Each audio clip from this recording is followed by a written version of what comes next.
Good morning. This is the Prog Nerd Vinyl Tag 2021. I'm Marty, and we're in Charlotte, North Carolina. Got my Prog Day t-shirt from a couple of years ago. Hopefully Prog Day is returning this year. And I've got the list of things. Okay. An 80s prog record from a band that formed in the 80s. All right, since you took Marillion, which actually formed in 79, I picked another band that formed in 79. And I have it on vinyl. Material, memory serves. It's kind of fusion-y, even a little funky at times. Number 2. An album by a three-piece band. The first one that I thought of was Rush. And on vinyl, I have the Signals album. When I saw Rush in 1982, this was the tour that they were on. Number 3, a Canterbury Scene record. Okay, I don't have it on vinyl. I don't have any of them on vinyl, but I do have Henry Cow. So let's see, where's the camera? It's right up there. Yeah. So this is the Legend album. See? Yeah. Henry Cow, featuring, I believe, is Fred Frith on this? Well, got some more there. Yeah. But this is really neat stuff. So I would almost call it RIO, which is Rock in Opposition, but excellent album. So, number 4, an impulse record buy that I actually liked. I kind of added that in there. It's one thing to buy a record you don't know much about. It's another thing to buy it and you actually like it. So the one I chose for that, I've got a lot on CD. But this was one I picked up on vinyl way back in the 80s. It's another fusion-y sort of jazz CD or record. And Crusaders, Free as the Wind. Ended up liking it enough, I bought another one of the records. So, Crusaders, Free as the Wind. Number 5, an album people wouldn't expect you to own. Now, there's a couple of different thoughts on this. I went, if you knew me from one circle, you wouldn't expect me to have this. If you knew me from another circle, you wouldn't expect me to have this. So I'd say from one set of friends, you wouldn't expect me to have this. Iron Maiden's Peace of Mind. Always liked this album. Great Iron Maiden album. Also is the follow-up to Number of the Beast, which I also like. But, and then if you're in another circle, you wouldn't expect me to have this, but then again, it's one that I inherited. I've got like a couple hundred albums that I just inherited, from various people in the family over the years. This would be one of them. You'd be saying, why in the world do I still have this? Kitschy, right? The Artistry of Liberace.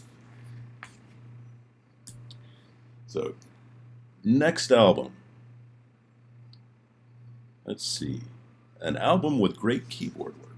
Well, one of the first people that came to mind that was not Rick Wakeman was one of his successors, Mr. Patrick Moraz. And he did this album with Bill Bruford back in the 80s. We picked this up because we had already become big Yes and King Crimson fans at this point. And so I picked this one up. One of my other friends picked up one of the others, and we really enjoyed this. So it's definitely on the mellow side. It's a little fusiony, a little. I hesitate to say new age, but it actually, it's got a little bit of that in there. But of course, Patrick Moraz, Bill Bruford, awesome. And the next one, we're up to number 7, an album by a non-prog band that is a somewhat proggy album. Okay. Um, I had to think about this one. The one I went for was the Chameleons UK, Strange Times. Um, Definitely not a prog band, but this definitely has some proggy elements on it. Anywhere's from Mad Jack, The End of Time, and on the bonus album, there's a cover of the Beatles' Tomorrow Never Knows, which is just fantastic. So,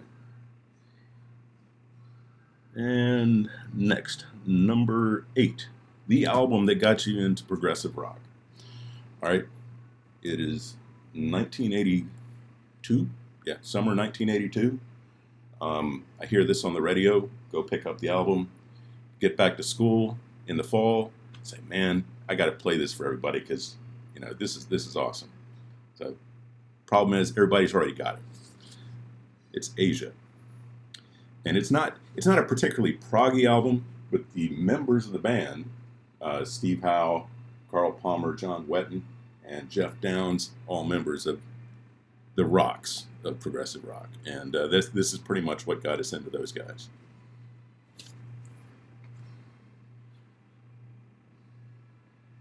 And pick an album from a discography of 5 or less. Oh yeah, that's right. This one was, it ended up being fairly easy, but it just didn't come to me right away. But when I went looking through the albums, I said, oh, this has got to be it, and it's UK, the self-titled first album. They had a couple records, and this was the first one. UK, Eddie Jobson, John Wetton, Alan Holdsworth, and Bill Bruford. So we're seeing a lot of the same names pop up. In this case, Bill Bruford pops up again. Okay, next we've got number 10. An album you have to crank up the volume for. This is one I immediately sprang to mind. I don't have it on vinyl, but I've got it on CD. It's not the Dream Theater album people think of most, but I really like this one. Train of Thought. Honor Thy Father, just awesome. And what's more appropriate the day before Father's Day than picking Honor Thy Father? So.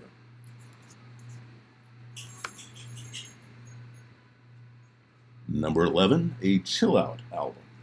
Well, I'm a big Moody Blues fan, and I could have picked anything by the Moody Blues, but one of the, I guess, chilliest of chill out Moody Blues albums would be Seventh Sojourn from 1972, I believe. Yes. Lost in a Lost World, New Horizons, For My Lady, Isn't Life Strange? You and Me, the Land of Make-Believe, When You're a Free Man, and it closes with I'm Just a Singer in a Rock and Roll Band, when you're ready to come out of the chill. So, next up, we've got an album you play when you're angry. This might have gone into that list of albums that people wouldn't expect me to have, but this was the first concert I ever attended, which was the Mob Rules tour of Black Sabbath. There's just some really awesome stuff on this, and one of my favorites is the final track on the album, Over and Over. If they went on 10 minutes for I would not mind. An album you have more than one copy of. Now, this one's kind of funny because I have a lot of Hawkwind, and this is one I got both of these and didn't know I had the other one. So I don't remember which one I bought first, but let's see if I can get them both on the screen. Hawkwind's Chronicles of the Black Sword, and as you can see, they're completely different album covers, and the backs look good too. I'll show you that, and back there. So. Yeah, I didn't even know it was one that I bought. I said, I like the album cover. Let me just get it. And as it turns out, I already had it. Well, even though I knew I already had those, I went ahead and got this one too, which is the live version. So, plenty of Hawkwind to go around. And let's see. Next up, an instrumental album. Okay, got a lot to choose from. In addition to being a rock fan and prog, that sort of stuff, I'm also a classical person. I grew up playing the cello, and so I have a lot of music that would be considered instrumental. I mean, virtually half of the classical catalog is instrumental, but kind of went somewhere in between for music from the Penguin Cafe, somewhat fusiony, even take some themes from classical music, definitely from the instrumentation, and the quartet itself is cellist, violin, electric piano, and electric guitar. So somewhere in between, and very interesting, fully instrumental album. Very quirky. An album by a band you love that disappointed you. Like I said, I'm a big Moody Blues fan. Got several to choose from on that one. This was one that I got because I'm just a big Moody Blues fan, and it was a little disappointing. It opens with Your Wildest Dreams, which I was okay with. Kind of runs out of steam after that. The title track is okay. Just not my favorite album of theirs, but that would be one that definitely was disappointing. And let's see, coming up next, we've got an album that sounds better on CD. That was tough because I switched over to CD. Like I was an early adopter on that, about 1985. I stopped buying records, not completely, but I started buying CDs a lot more, and that also coincided with job and money, so I ended up buying a lot more. But this is one, Yes's Relayer, which does sound very good on vinyl, but it's really crisp on CD, and that was my selection for that particular entry. So once again, that was a tough one to choose from. A new prog rock discovery. All right, now this is one. I just discovered it recently, and I don't have anything by them yet, and I really do need to go out and get something. But I'm going to bring that up on my phone, and there we go. And then I'll show the album cover that I'm thinking of. So the name of the band is Caligula's Horse. I discovered this band about 3 or 4 weeks ago, and I've been listening to them ever since. The latest album is just fantastic, and it's called Rise Radiant. And let's see if I can get a good picture of it here. Rise Radiant by Caligula's Horse. So, already a big fan. So, but that is one I need to go out and get. So let's see. We've got an album you had to buy the deluxe edition for. Yes, I'm a big Moody Blues fan, but I'm also a big Marillion fan. And I've got a good chunk of their catalog.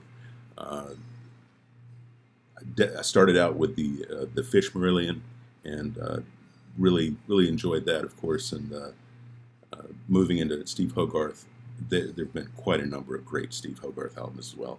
So this one right here, this is Clutching at Straws. I've got the deluxe 2-disc version on this one with the remasters. So that was Fish's swan song with the band, and just outstanding. And let's see, we've got number 19, triple albums. I don't have any studio triple albums, but I do have a couple of live ones. Since this is prog rock, I chose this one. Welcome back, my friends, to the show that never ends.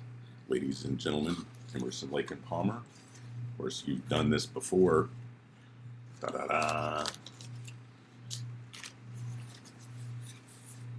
And so that's a great live album. For the studio album, I just chose one of my box sets. This is a fairly recent edition, I'd say within the last year. The Genesis Archive. I also have the Archive number 2. I tend to like the earlier Genesis. So this is really good.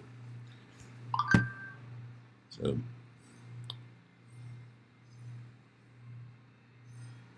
And number 20, the album with the best bass. Chris Squire came to mind, and one of the probably off the beaten path selections I could have taken on this was Drama from 1980, I believe. Yes, 1980. So just really good. This is got Squire, of course, Jeff Downes, Trevor Horn, Steve Howe, and Alan White. That lineup. The opening to Tempest Fugit and that bass line, love it. An album you have pre-ordered. Now, I forgot to get that. It's actually not mine. I bought it for my daughter, and it's the Taylor Swift album, Evermore. I don't have that with me. She's got it upstairs. It's hers. So that's the only album I've ever pre-ordered. So, but it does count. It's a pre-order. So. The first album you ever bought. I amazingly do still have this. It was the Beatles' Let It Be. We bought it in about 1973, 74, somewhere in there, for $2 in a cutout bin at Eckerd's, and it doesn't even have the cutout. I mean, it was perfect at the time. Of course, nearly 50 years later, it's taken a bit of a beating. But this is the fold out. One of the reissues that came out shortly after this did not have the fold out. I think one of them has like a poster, which we've seen that a few times. So let's see. An album by a band more people should know about. Okay, I had a ton to choose from on this. Didn't really have any on vinyl, but got a lot of them on CD. One of the ones I chose is this band here, Discipline, Push and Profit. This was, I believe, their first album. Discipline has played at Prog Day a couple of times, and just outstanding. The lead singer is Matthew Parmenter, as the other members are John Preston Buddha, David Kravchuk, Matthew Kennedy, and Paul Zenzo. This excellent. Unfolding Like Staircase, which comes after this, also considered one of the best new progressive rock albums that are out there. So, Discipline, one of those bands. If you like prog rock, take it a listen or give it a listen.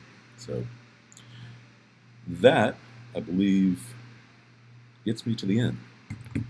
Thank you very much. I'm curious to see how long this is. 19 minutes. Not bad.